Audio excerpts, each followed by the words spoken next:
I am excited to present the third video installment of Eagle Kung Fu, a remarkable martial art characterized by its fluid movements and powerful techniques.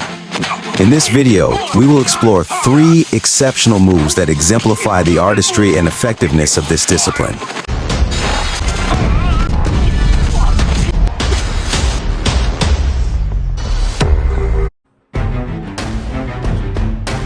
First, get your body down low and lift your left heel. Then start rotating on your toes. Use your hands to help with the rotation. Start with a small angle and gradually increase it with each practice session until you're able to do a full 360-degree turn. Swing your arms and twist your body 180 degrees. Lift your left knee, then follow it up by lifting your right knee. Use your left hand as a target and aim to kick it. Just keep repeating that move and kick your left hand each time.